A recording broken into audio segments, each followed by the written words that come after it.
अस्सलामु अलैकुम वरहमतुल्लाहि वबरकातुहू।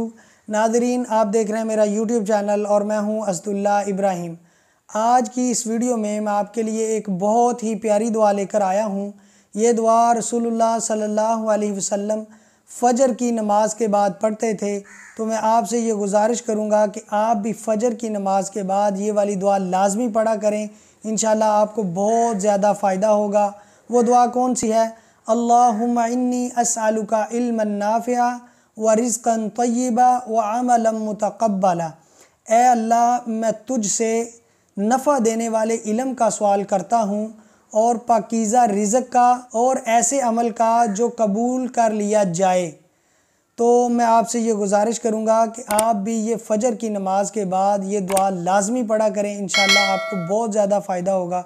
जज़ाकुमुल्लाह खैर। अस्सलामु अलैकुम।